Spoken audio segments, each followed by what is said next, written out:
You know, that the world is in trouble these days is virtually patronizingly obvious. We only have to open our eyes and look up and realize the extent of the economic crisis, the level of social upheaval that's taking place around the world.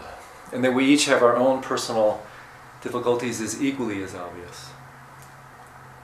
I've had the opportunity over the last 25 years, in both my professional and personal life, to work with emotional, physical, and spiritual pain. My last 25 years as a doctor of dental surgery, both here in America, and most particularly with my voluntary work in India, Nepal, and Tibet, have given me first-hand experience with the level of physical hardship that so-called third world countries are experiencing. And I made it part of the project of my life to do something about that at a really gritty, earth-based level.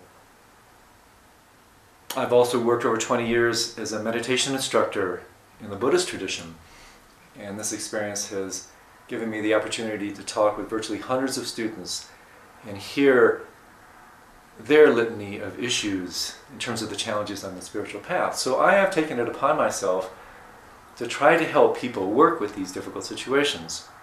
So my first book, called The Power and the Pain, Transforming Spiritual Hardship into Joy, is about helping spiritual practitioners develop a sane relationship to the inevitable difficulties that accompany any authentic path. And a book that I'm finishing now, called Prepare to Die, a practical guide from the Buddhist perspective, is a volume that's devoted to helping practitioners and other people establish a healthy relationship to the challenges of old age, sickness, and death. So these discoveries, which I think are echoed intuitively by most people, have shown me that we're never going to get rid of our pain. Pain is an inevitable lifetime companion. But we can establish a sane and healthy relationship to that pain. We can find a way to walk hand in hand with this lifetime companion and not react so adversely towards it. So in other words, we can transform our suffering. This is what the awakened ones have taught us, because you see, even the awakened ones, even the Buddhas, they still feel pain, but they don't suffer. That's the big difference. They do not suffer. So their teachings can be applied to help us establish a sane relationship to difficulties. And one of the best ways to start this, I think, is to come up with a working definition of suffering. This can be done very simply by saying that suffering is pain plus resistance. It's almost in the form of an equation. S equals pain, S equals P plus R. And if this equation is true, and I believe it is, then the somewhat radical implication is that if we can simply remove the resistance and relate to pain directly, we get rid of our suffering. But this is a radical gesture. It may sound good on paper, maybe not so good in experience, simply because we've had a lifetime of conditioning around contracting against unwanted experiences. This is a kind of a physiological reflex that has been unnecessarily transposed into emotional and spiritual domains. So for instance, in the physical realm, if we reach out and we touch a burning stove, the immediate reflex is to contract away from it. That's very healthy. It'll keep us alive physically. But if we take this physiological reflex and transpose it into spiritual and psychological domains, in that very gesture of contraction, on that spot, we transform our pain into suffering. So we could almost say that this gesture, what they call in Sanskrit this mudra of self-contraction, is almost a synonym for ego itself. And it's born, of course, out of fear. The fear of staying open, the fear of being vulnerable, the fear of being hurt. So we create this defensive strategy, and we're really good at it because we practice it all the time. We're extremely proficient in the somewhat perverse art of saying no. We say no to all unwanted experiences. It doesn't fit my comfort plan. I don't have room for this. I don't have time for it. Let's get rid of it. Let's run away from it. Let's contract. So in order to develop a habitual response of wisdom, which is replacing this self-contraction born of fear with a sense of self-expansion or openness born of understanding, this takes practice. This won't happen naturally. We simply have to replace, and again it's so easily said, not quite so easily done, we have to replace these unconscious habits of confusion, which frees us, with conscious habits of wisdom, which open us. Habituation to openness and space. One example that has helped me, especially since I grew up with a large or near a large body of water, is that prior to contemplative or spiritual path, our minds are really like a very small shot glass. If you can imagine this shot glass and then a teaspoonful of salt, which would represent, of course, a difficult circumstance. If you take a teaspoonful of salt and put it into a shot glass, it's going to profoundly affect the contents of the shot glass. Small mind. But if you take that same experience, that same teaspoonful of salt, and put it in Lake Michigan, virtually has no impact, no effect whatsoever. The same experience related in a profoundly different way and accommodated in a very spacious and receptive way completely changes the texture, the flavor, and the bitterness of unwanted experience.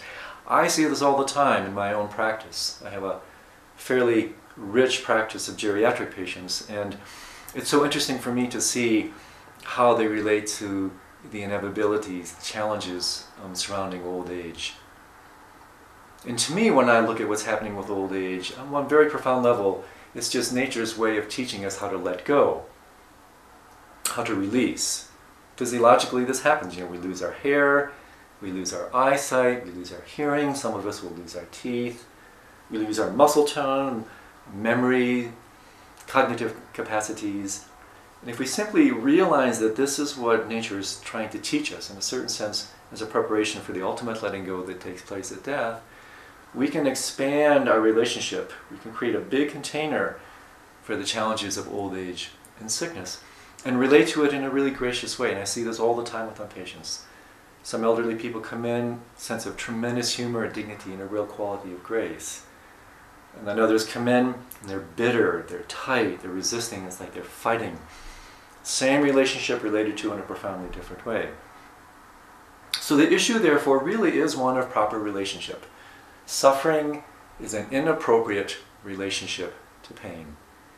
And through a series of exercises and meditations that are born both from the 2,600-year-old gentle Buddhist tradition and somewhat recent studies in the realms of psychology and cognitive science, I've simply put together a very powerful set of skill tools. And we need these because of the power of habitual pattern. This view can be stated very simply, but if you don't have a way to actually exercise it or to practice it, it's like taking a beginning level skier and putting them on top of an expert ski run. They immediately revert to survival patterns, all techniques are out the window. It's just like, how can I get through this particular situation? So certain sets of tools are introduced as a way to practice these habits of wisdom. And they're fundamentally brought about by, or I should say, are ways to accept the invitation to go directly into that from which we would normally flee. Go into your pain, but with a proper set of tools. Relate to it properly, but with a proper set of tools. Otherwise, we're overwhelmed. So these skill sets provide wisdom crucibles, containers, almost you could say sanctuaries of sanity that we can take refuge in that will allow us to transform difficult circumstance. And the end result of all this is not becoming an insensate human being, but actually becoming increasingly alive and more sensitive to the world around us. I think one characteristic of the path, as I've come to experience, is that you actually feel more as you progress along the path, but it hurts you less. And this is important, because otherwise we lose track of the basis of compassion. Compassion literally means to suffer with. In order to suffer with others, we have to feel their pain. And eventually we feel it to such an extent that it becomes our own and we want to get rid of it. So this heightened sensitivity doesn't necessarily invoke this knee-jerk sort of self-contraction. We can become increasingly more sensitive, more compassionate, and therefore really connect to the world. So this is how we benefit others with this view, and in our own lives we can bring about a tremendous sense of balance and equanimity. Our lives become very stable. It's almost like a calm body of water. We're no longer tossed about by the winds and the waves. The highs don't throw us off, the lows don't take us down, simply because we've expanded our mind to such an extent that we can accommodate it. It doesn't really matter what happens. We simply relate with equanimity.